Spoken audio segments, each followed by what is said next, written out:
Ukraine का एक NGO है, centre for strategic communications. Telegram पर इस एनजीओ का चैनल बहुत पॉपुलर है। ये रूस के मिलिट्री ऑपरेशन से जुड़ी कई सीक्रेट जानकारी जुटाता है और रूस का वॉर प्लान लीक करता है। कई बार इसका अनुमान सही निकला है। अब सेंटर फॉर स्ट्रेटेजिक कम्युनिकेशंस की एक भविष्यवाणी फिर सुर्खियों में है। ये अब तक की सबसे खतरनाक जंगी भविष्यवाणी है, क्योंकि इस बार उस तारीख का ऐलान कर दिया गया है जब व्लादिमीर पुतिन के ऑर्डर पर यूक्रेन में बहुत बड़ा अटैक हो सकता है। देखिए ये रिपोर्ट।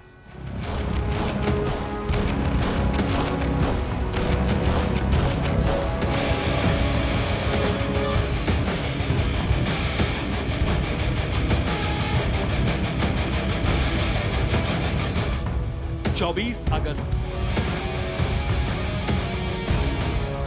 इस दिन यूक्रेन अपनी आजादी का जश्न मनाता है।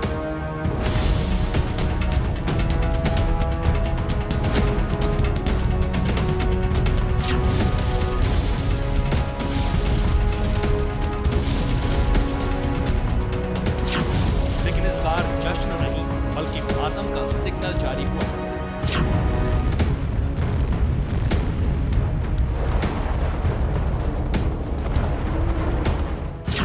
यूक्रेन की खुफिया एजेंसियों को ऐसा इनपुट मिला है जिसके मुताबिक 24 अगस्त से रूस की सेना यूक्रेन पर बहुत बड़ा हमला करने जा रही है। सबसे चौंकाने वाली बात यह है कि रूस इस मेगा अटैक में S-300 का भी इस्तेमाल कर सकता है।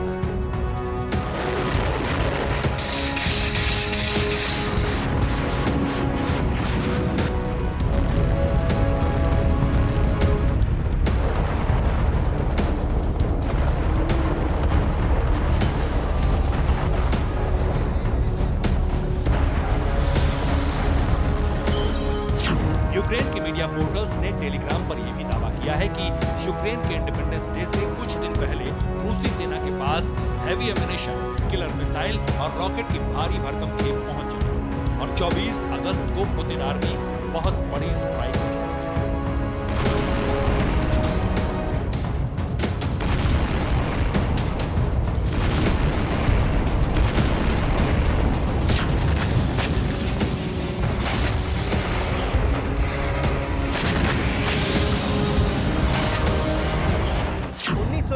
में सोवियत संघ टूटा तो कई देश बने। सोवियत संघ से टूटकर ही यूक्रेन एक देश बना। 24 अगस्त को 31वां स्वतंत्रता दिवस यूक्रेन मनाने जा रहा है, लेकिन इसी दिन यूक्रेन पर बड़ी आफत टूट सकती है, क्योंकि रूस ने यूक्रेन को दहलाने का पूरा प्लान बना लिया है। यूक्रेनी सेना के एक रिजर्व कर्नल पुतिन के वॉर प्लान का एक बड़ा खुलासा किया। इस शख्स के मुताबिक 24 अगस्त को मेगा स्ट्राइक की सारी तैयारी पूरी कर ली गई है और यह हमला बेलारूस की तरफ से हो सकता है। यूक्रेनी कर्नल के मुताबिक बेलारूस के राष्ट्रपति लुकाशेंको ने अपनी सेना का एक मिलिट्री बेस रूस को दे दिया और 24 अगस्त को यहीं से यूक्रेन पर बड़े हमले को अंजाम दिया जा सकता है।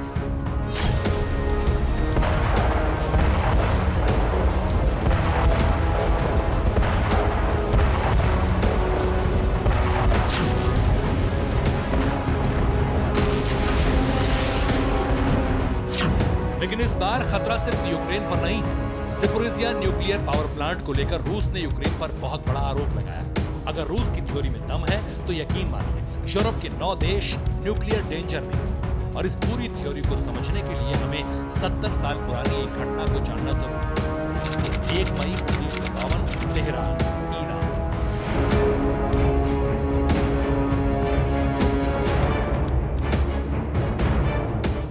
ईरान के प्रधानमंत्री मोहम्मद मोसद्देह ने अपने एक फैसले से ब्रिटेन की नींद उड़ा दी। जिस एंग्लो इरानियन ऑयल कंपनी के जरिए ब्रिटेन ईरान के तेल भंडार में सेंधमारी कर रहा था, उसे मोहम्मद मोसद्देह ने नेशनलाइज कर दिया।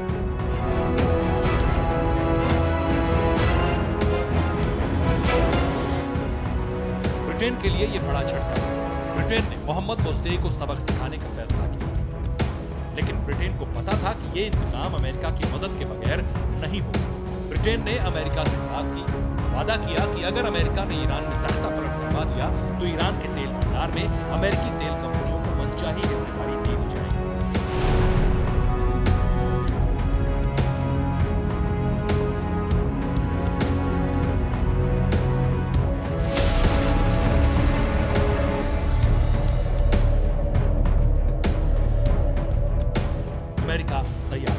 4 अप्रैल 1953 को अमेरिकी खुफिया एजेंसी CIA ने ईरान में तख्ता पलट करने के लिए ऑपरेशन अजाक्स का आगाज किया।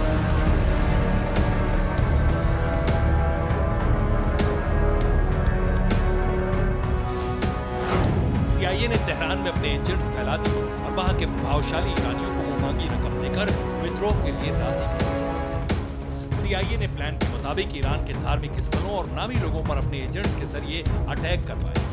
इल्जाम लगाया ईरान के कम्युनिस्ट नेताओं और मोहम्मद मोस्देक के समर्थकों पर। CIA ने तेहरान के कुख्यात अपराधियों और गुंडों को दंगे भड़काने, दुकानें लूटने के काम में लगा दिया। हिंसक झड़पें शुरू हो गई, लोग मारे जाने लगे। ईरान की बड़ी आबादी मोहम्मद मोस्देक से नाराज हो गई।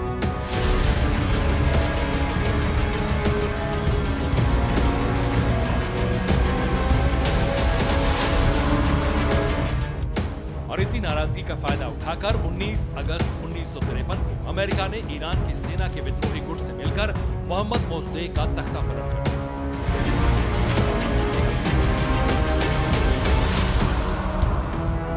ये बातें CIA के गोपनीय दस्तावेजों में दर्ज हैं।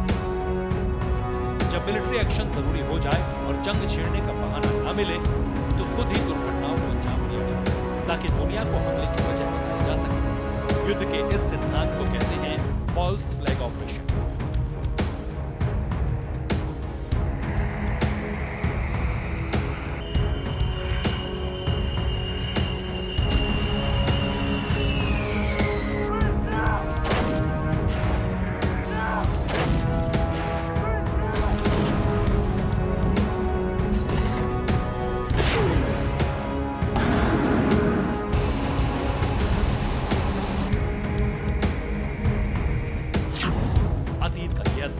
और फॉल्स फ्लैग ऑपरेशन का मतलब हमने आपको इसलिए बताया क्योंकि रूस और यूक्रेन के बीच जंग में एक बार फिर से फॉल्स फ्लैग ऑपरेशन का चिन्ह बोतल से बाहर निकल गया। रूसी रक्षा मंत्रालय के प्रवक्ता इगोर कोशानकोव ने कहा है कि ज़ेपोरिज़िया न्यूक्लियर पावर प्लांट पर यूक्रेन एक फॉल्स फ्लैग ऑपरेशन की तैयारी कर रहा है।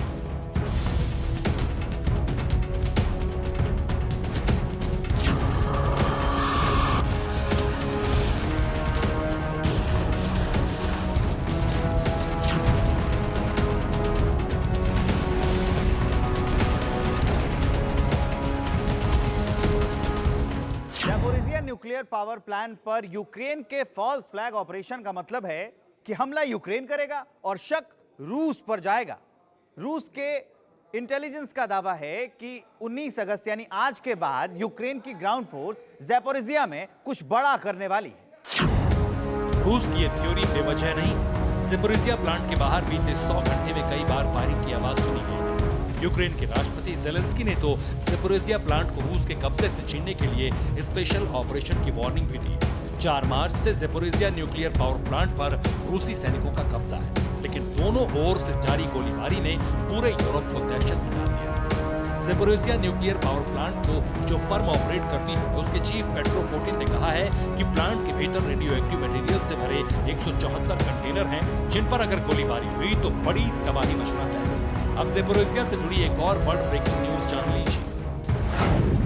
रूस के रेडियोलॉजिकल प्रोटेक्शन फोर्सेस के चीफ ने एक स्लाइड शो के जरिए ये समझाया है कि अगर प्लांट में चेर्नोबिल जैसी कोई बड़ी दुर्घटना हुई तो जर्मनी, पोलैंड और स्लोवाकिया पर रेडिएशन का महासंकट छा जाए।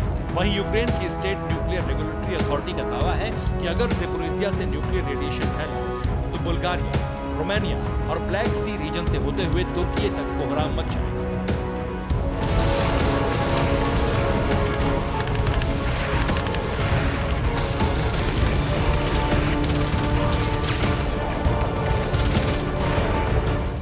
Zaporizhzhia nuclear power station Europe का सबसे बड़ा न्यूक्लियर प्लांट है। अगर यहाँ कोई अनहोनी होती है तो तबाही चेर्नोबिल से भी बड़ी होगी। लिहाजा रूस हो या यूक्रेन, जंग को जो भी न्यूक्लियर एक्सीडेंट में बदलेगा उसे इंसानियत का विलेन माना जाएगा।